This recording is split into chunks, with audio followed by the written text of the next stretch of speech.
하나님께서 주신 말씀은 창세기 12장 1절에서 3절 말씀입니다. 제가 낭독하겠습니다. 여호와께서 아브람에게 이르시되 너는 너희 고향과 친척과 아버지의 집을 떠나 내가 내게 보여줄 땅으로 가라. 내가 너로 큰 민족을 이루고 내게 복을 주어 내 이름을 창대하게 하리니 너는 복이 될지라. 너를 축복하는 자에게는 내가 복을 내리고 너를 저주하는 자에게는 내가 저주하리니 땅의 모든 족속이 너로 말미암아 복을 얻을 것이라 하신지라. 아멘. 이 시간 박성준 전도사님 나오셔서 영광을 위해서 하라라는 제목으로 말씀 주시겠습니다. 큰 은혜 받으시기 바랍니다.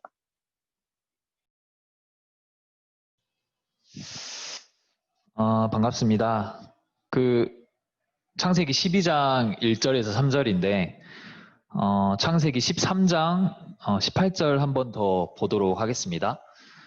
창세기 13장 18절 제가 읽어드리겠습니다. 이 아브람이 장막을 옮겨 헤브론에 있는 마므레 상술의 수풀에 이르러 거주하며 거기서 여호와를 위하여 제단을 쌓았더라. 아멘. 여러분 많이 보고 싶고 오늘도 여기 대학부 예배실에서 총 3명이 함께 예배에 섬겨주는 3명이 함께 예배 드리고 있습니다. 아마 곧 정상화가 될 것 같고 또 예배 시스템도 많이 바뀔 것 같은데 그에 따라서 또 여러분이 오늘 강단 말씀처럼 준비하고 있다가 영적으로 무장하고 있다가 이렇게 나팔 소리가 불면 또 언제든지 이 교회 현장으로 나오실 수 있는 그런 준비가 돼 있으면 좋겠습니다. 오늘은 영광을 위해서 하라라는 제목으로 대학부 메시지를 하려고 하는데요. 세상에는 두 부류의 사람이 있어요. 흐름을 만드는 사람, 그리고 흐름에 따라가는 사람. 이 두 부류가 있다고 보시면 됩니다. 특히 흐름을 만드는 사람은 본인들만의 어떤 미션을 가지고 있죠. 그래서 어떤 미션을 가지고 끊임없이 앞으로 나아가고 도전하고 있어요. 유키즈 온 더 블럭 보시면 제가 이 프로그램을 굉장히 좋아하는데 사람 냄새가 나서 그냥 일반인들을 상대로 대화를 하다 보니까 제가 그 프로그램 되게 좋아하는데 여기 기업인들이나 뭐 회사 사람들이 종종 나와요. 근데 거기서 성공의 비결 또 기업인으로서 어떻게 살아가냐 물어봤을 때 기업 나름대로의 어떤 미션을 가지고 있어요. 본인들만의 미션을 가지고 50년, 60년을 미리 내다보고 이렇게 계속 끊임없이 앞으로 도전하고 나아가고 정체되지 않고 계속해서 발전해 나가는 거를 이야기하더라고요. 흐름에 따라가는 사람이 흐름에 만드는 사람이 이 미션을 붙잡고 있는데 흐름을 따라가는 사람은 이 미션이 있는지도 모르고 본인의 미션을 전혀 붙잡지도 않고 그냥 이리저리 끌려다니는 사람이겠죠. 보통 사회 용어로 소수와 다수에 대해서 말이 나옵니다. 보통적으로는 다수의 의견이 너무나도 중요해요. 뭐 다수결의 원칙 아시죠? 소수의 의견이 때때로는 무시되기도 해요. 어떤 선거를 할 때도 투표를 할 때도 과반수 이상 그러니까 다수의 의견이 존중되고 인정받잖아요. 근데 이 흐름으로 갔을 때는 다수의 의견보다는 이 흐름을 만드는 사람은 진짜 소수인 것 같아요. 그렇죠? 지금은 이 시대가 가면 갈수록 어떻게 되냐면 예전보다 더 소수가 이 흐름을 주도하게 만들었어요. 왜냐하면 뭐 어떤 걸 개발하면 그 개발한 소수 몇 팀이 몇 천만 명을 움직이기도 하고요. 뭐 페이스북을 개발한 몇 팀이 뭐 수십억 명을 움직이기도 하는 그런 소수가 이 시대의 흐름을 주도하는 그런 시대가 돼버렸어요. 다수보다는 이 어떤 미션을 붙잡고 앞으로 끊임없이 도전하고 있는 소수가 이 시대를 장악하고 있다. WRC 때도 메시지가 나왔죠. 류 목사님이 여러분 미션을 잡아야 합니다. 미리 보아야 합니다. 이렇게 말씀을 주셨죠. 여러분 흐름을 만드는 사람 그 흐름 속에 있길 바랐는데 그러면 우리에게 주신 미션은 무엇일까? 우리는 어떤 미션을 붙잡고 어떤 흐름을 만들어야 하는가 이런 질문이 필요한 것 같아요. 여러분 살아가면서 여러분 세대에 지금 물론 공부를 할 거 아니에요, 그쵸? 공부해서 뭐예요? 대학에 갔죠. 여러분이 대학에 갔죠. 대학 후에 뭐예요? 취직을 하겠죠. 취직하고 나면 뭐 하겠죠? 뭐 할까요? 뭐 결혼도 하고 자녀도 낳겠죠. 이거 돈도 많이 벌 거예요. 돈 벌게 되면 이제 뭐 하게 되면 집도 사겠죠. 그쵸? 차부터 먼저 사나? 요즘은 차부터 먼저 사요? 집을 벌면 그 마지막에 뭐 하겠어요? 노후 준비를 할 거 아니에요. 그쵸? 이게 여러분의 인생이잖아요. 근데 이게 잘못된 건 아니에요. 그렇잖아요. 이렇게 살아가요. 모든 사람이. 저도 이렇게 살아가고 이게 잘못된 게 아닌데 근데 전부 이게 뭐냐면 나 중심이라는 거예요. 전부 나 중심. 웨스터민스터 신앙고백서 제1문 첫 번째로 나왔던 거는 제일 중요하고 키포인트라는 거잖아요. 웨스터민스터 신앙고백서가 여러분 생소하게 보이지만 얼마나 중요하냐면 예를 들면 목사님이 될 때 목사고시를 보고 목사를 볼 때 선서를 하는데 대답을 해야 되는데 당신은 칼빈 신학과 웨스터민스터 신앙 고백서를 토대로 뭐 이렇게 할 겁니까? 하면 네 해야 돼요. 그 말은 우리의 뿌리에 우리의 교리에 칼빈 신학과 웨스터민스터 신앙 고백서가 있다는 거죠. 그러니까 그 웨스터민스터 신앙 고백서 제1문에 뭐라 돼 있냐면 사람의 제일되는 목적 사람의 제일 목적이 뭐냐 이렇게 나와 있습니다. 하나님을 영화롭게 하고 그를 영원토록 즐거워하는 거. 그러니까 이 말이 뭐냐면 이게 잘못됐다는 게 아니라 이건 전부 부목적이라는 거예요.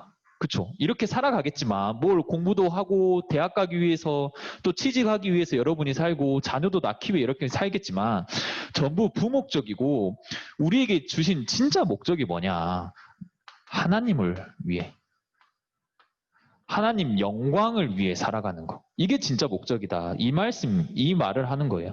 그래서 하나님 영광 돌리기 위해 공부하고, 하나님께 영광 돌리기 위해 대학을 가고, 하나님께 영광 돌리기 위해 자녀도 생산하고, 그 나영호 목사님 말씀처럼 하나님께 영광 돌리기 위해 돈도 벌고, 그쵸? 이 하나님께 영광 돌린다. 이 영광 돌린다는 말에 다 들어가 있는 것 같아요. 다 포함되어 있어요. 얼마나 중요한 말이냐면 하나님께 영광 돌리며 살기 위해서는 뭐 해야 돼요? 세계복음화 해야 되겠죠. 그게 하나님이 원하시는 거니까 하나님께 영광 돌리기에 우리가 전도운동 하는 거고 한 영혼이 예수 믿고 구원받아서 완전히 하나님 자녀가 되고 새 생명이 되고 그게 하나님께 영광이 올려지는 귀중한 거잖아요.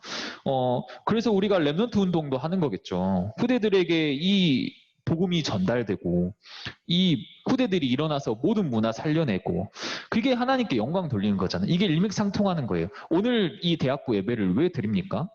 오늘 이 예배 드리는 것도 이 영광 돌리기 위해서. 그래서 이걸 위해서 영광 돌리도록 하나님께 영광 돌리도록 우리에게 뭘 주셨냐면 절대 신분을 하나님이 허락하셨습니다. 근데 이 절대라는 단어가 너무 중요한데 이 절대라는 단어가 사용되려면 반드시 절대자가 있어야 돼요. 왜냐하면 이 세상에 절대적인 건 없거든요. 영원한 것도 없고 절대적인 게 없어요.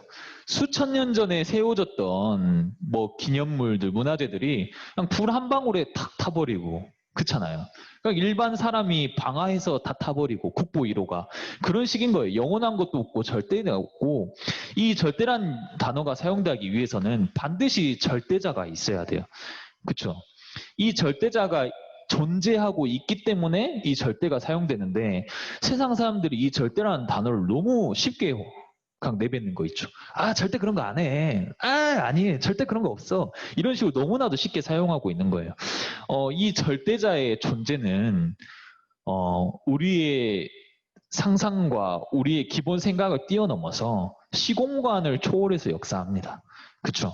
그 예전에 그 한 목사님이 대만 선교 캠프를 갔대요.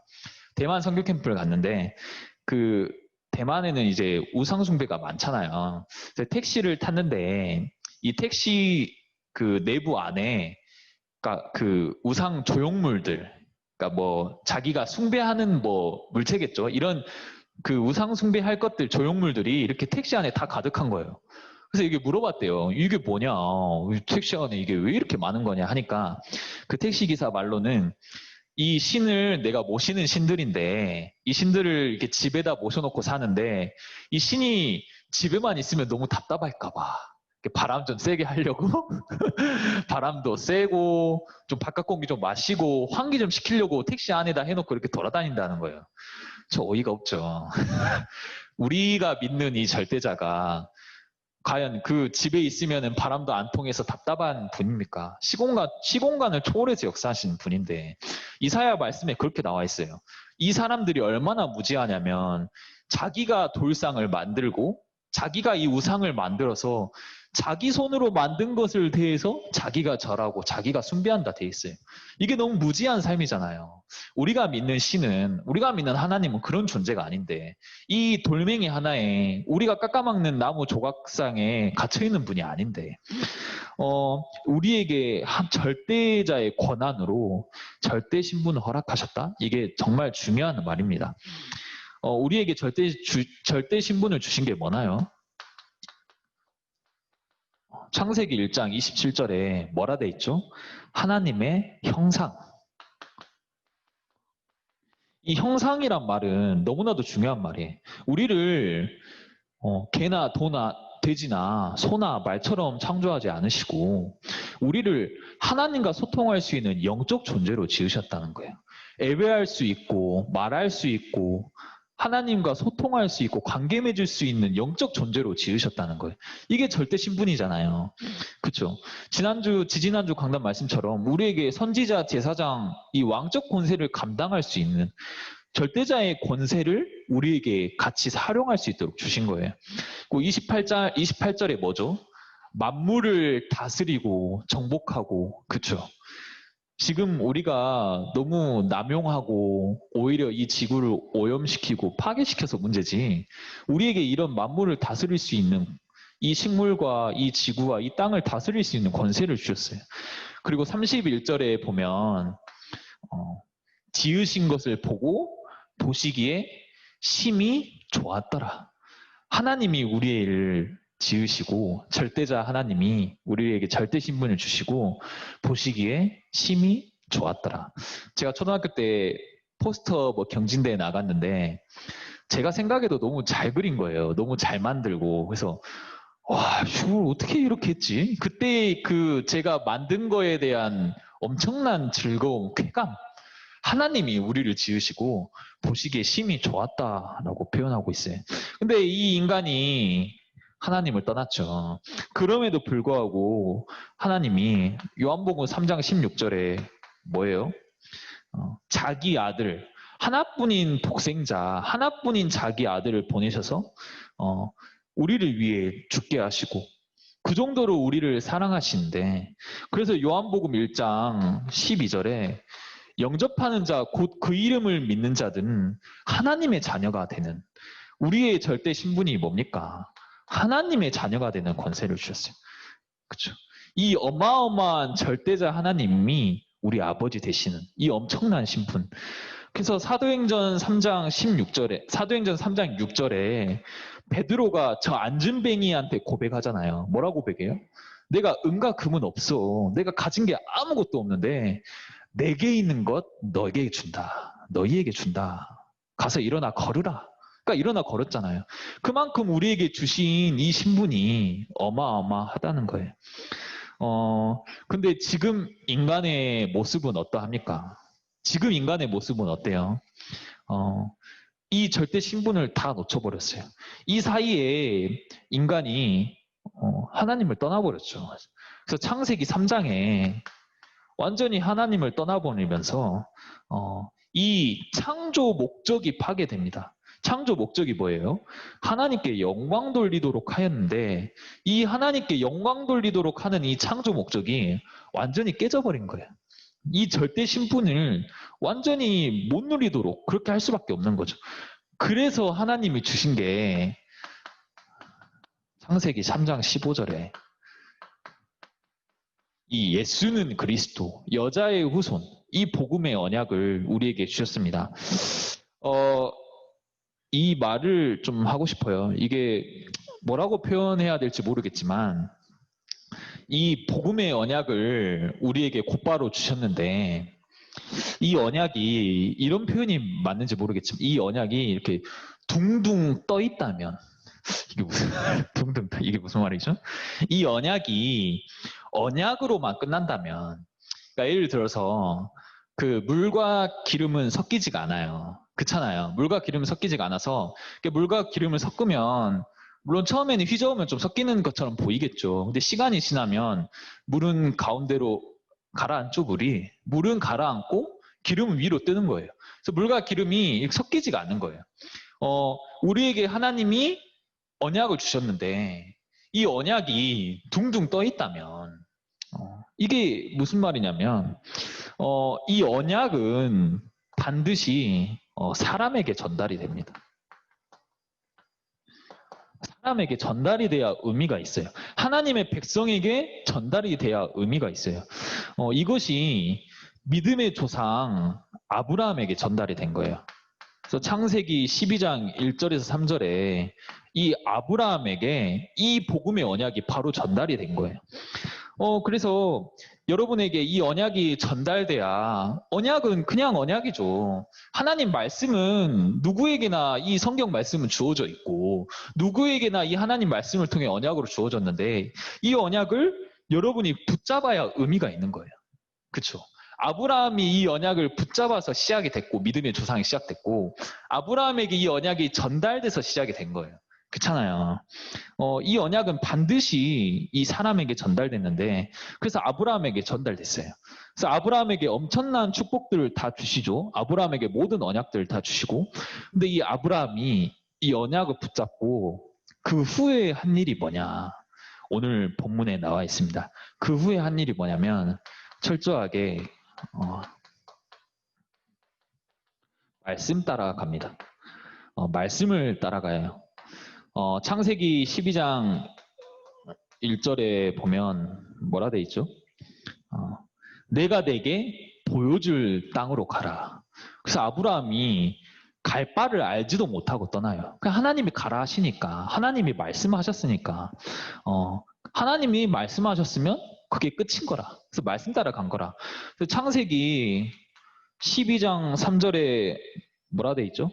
아브라함이 말씀을 따라갔고 12장 6절에 상수리 나무 아래에서 있을 때 하나님이 말씀을 주시죠. 그래서 아브라함이 철저히 이 하나님의 말씀을 따라갔습니다. 왜 이 말씀을 따라가야 합니까? 도대체 이게 말씀을 따라가는 말이 무슨 말입니까? 왜 말씀을 따라가야 합니까? 도대체 왜 말씀을 아브라함처럼 따라가라는 겁니까? 이사야 14장 24절에 보니까 이렇게 나와 있습니다. 여호와께서 맹세하여 이르시되 내가 생각하는 것이 반드시 되며 내가 경영하는 것이 반드시 이루리라. 여러분 마피아 게임 잘 아시죠? 여러분 많이 해보셨을 거예요. 그 수련회 가면 단골로 하게 되는 게임인데 그 마피아 때 이 시민인 사람이 억울하잖아요. 마피아로 몰리면은. 그래서 종종 이 트롤이라 하죠. 그 게임을 재미없게 몰아가는 사람들이 나 시민이야. 나 맹세해.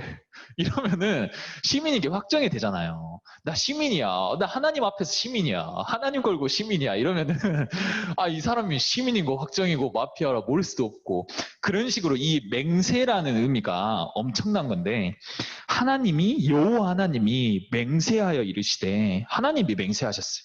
내가 말한 거 내가 경영한 거 다 이룰 거야. 그게 하나님 말씀 속에 담긴 비밀입니다. 이사야 34장 16절에 뭐라 돼 있냐면 여호와의 책을 찾아 읽어보라. 빠진 것이 하나도 없고 짝이 없는 것이 하나도 없다. 그리고 살전 데살로니가전서 2장 13절에 보니까 정말 중요합니다, 여러분. 여러분 말씀을 듣고 또 메시지 들을 때 사람의 말이 아닌 하나님의 말씀으로 들어야 돼요.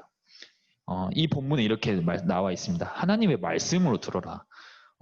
목사님의 말이 아닌 어떤 목사님의 한편의 드라마 같은 설교가 아닌 여러분이 하나님의 말씀으로 듣는 거. 제 말이 아닌 제가 여러분에게 뭐 어떤 조언도 할 수 있겠죠. 어떤 거를 계속 푸시하고 말할 수 있겠죠. 그게 아니라 하나님의 말씀으로 듣는 거. 강단 말씀에 주어지는 선포가 담임 목사님의 어떤 말이 아닌 하나님의 말씀으로 듣는 거. 이게 너무나도 중요합니다. 이게 성경에 나와 있어요. 그래서 이 아브라함이 하나님이 주신 말씀대로 그대로 따라갑니다. 자기 것 다 내려놓고 따라나가요. 그래서 이 말씀 따라간 후에 아브라함이 한 일이 뭐냐. 창세기 12장 7절에서 8절에 보니까 이 아브라함이 단을 쌓습니다. 여호와께 단을 쌓아요. 이 말씀 받고 말씀 따라간 후에 한 일이 뭐냐. 여호와께 단을 쌓아요. 여러분의 삶 속에서 또 개인의 시간 속에 정말 개인의 시간이 너무나도 많아졌어요. 그렇죠? 혼자 있는 시간이 굉장히 많아졌고 이 시간 속에 여러분이 서 있는 현장과 또 여러분이 공부하는 학업 속에 이 단을 쌓는 거. 창세기 13장 18절에 동일하게 또 나옵니다. 이 단을 아브라함이 또 쌓아요. 이때는 무슨 일이냐면 자기의 재산, 좋은 것들 다 내려놓고 조카에게 다 물려주고 너 다 가져라 하고 떠난 후에 뭐 합니까? 아브라함이 단을 쌓는데 이 13장 18절이 중요한 이유가 뭐냐면 이렇게 나와 있습니다. 아브라함이 장막을 옮겨 헤브론에 있는 마므레 상수술의 숲에 이르러 거주하며 거기서 여호와를 위하여 제단을 쌓았더라. 아브라함이 뭘 해요? 여호와를 위하여. 본인의 주어진 목적을 알았던 거예요. 본인에게 주어진 미션을 알았던 거예요. 너의 미션은 뭐냐? 너가 가진 미션은 뭐야, 아브라함아? 나는 하나님께 영광 돌리는 건데. 그래서 여호와를 위해 단을 쌓았다 해요. 단은 얼마든지 쌓을 수 있겠죠. 이렇게 푸석푸석 올려가지고 단 쌓을 수 있다니까요. 그게 아니라 여호와를 위하여 단을 쌓았어요. 여러분 앞에서 말한 것처럼 인간의 제일 목적이 하나님께 영광 돌리는 겁니다. 인생을 살아가다 보면 어떤 선택과 결정들을 할 때 참 신기하게 하나님이란 존재가 배제될 때가 너무나도 많아요. 어떤 저만의 결정, 인생의 중요한 선택될 때 하나님은 배제하고 나의 모습, 내 미래, 어떤 나의 가정적인 환경, 내가 앞으로 내가 가지고 있는 그림들을 보고 결정할 때가 많지 내가 하나님 영광을 위해서 이렇게 해야 되는구나. 하나님 영광을 위해서 이렇게 선택해야 되구나. 이런 거는 철저히 없을 때가 굉장히 많습니다. 이 아브라함이 언약을 전달받고 모든 축복을 받고 여호와를 위하여 살아갑니다. 오늘 예배와 또 여러분이 살아가는 삶 속에서 단을 쌓는 거. 이 단을 쌓고 그 단을 쌓는 게 중요한 게 아니라 중요한 순간순간마다의 고백들. 여러분이 하는 모든 직업, 품고 있는 직업과 일과 학업 속에 하나님의 영광을 위해서 하는 것. 그래서 이사야 43장 7절에 우리의 목적이 정확하게 나와 있습니다. 뭐라 돼 있냐면 내 이름으로 불려지는 모든 자 곧 내가 내 영광을 위하여 창조한 자를 오게 하라. 그를 내가 지었고 그를 내가 만들었느니라. 여러분 이번 한 주간 또 살아가면서 정말 하나님께 영광 돌리는 삶이 뭐지? 이런 그림도 한번 그려보셨으면 좋겠고 나는 어떻게 내 인생의 진짜 주된 목적 하나님의 영광을 살아가는데 나는 어떻게 쓰임받을까? 난 뭘 하고 있지? 이렇게 고민하는 시간 꼭 가져보셨으면 좋겠어요. 시간이 많이 교회 안 본 지가 꽤 됐습니다. 오래됐고 그래서 여러분 혼자 있는 시간이 굉장히 많을 건데 그때마다 이런 질문들을 계속 툭툭 던져보는 게 중요한 것 같아요. 이런 근본적인 질문을 계속해서 던져보는 게 중요하고 앞으로는 이제 많이 회복이 될 거예요. 에버의 시스템도 바뀔 건데 나팔이 불면 또 교회가 부르면 언제든지 달려올 수 있는 또 준비가 돼 있었으면 좋겠고 또 영적 무장하는 시간 되셨으면 좋겠습니다. 우리 너무 안 본 지가 오래됐는데 꼭 다시 보기를 또 기다려 봅니다. 이 시간 다 함께 합심으로 한번 기도했으면 좋겠습니다. 우리 인생의 목적이 주된 목적이 하나님의 영광을 위해 사는 삶이 되도록 하나님 우리가 모든 순간순간마다 하나님께 단을 쌓으며 하나님께 예배하며 하나님께 기도하는 시간을 회복하는 시간 되게 해달라고 함께 이 시간 합심으로 한번 기도하겠습니다. 살아계신 하나님 참 감사합니다. 하나님 우리 인생을 통치하여 주시고 하나님 우리가 살아가는 모든 순간이 하나님의 은혜임을 고백하고 하나님께 영광 돌리는 삶을 살아갈 수 있도록 축복하시고 인도하여 주옵소서. 하나님 우리가 매 순간순간마다 선택마다 하나님께 단을 쌓으며 하나님을 바라보고 여호와를 위하여 삶을 살아갈 수 있도록 주께서 인도하시고 역사해 주옵소서.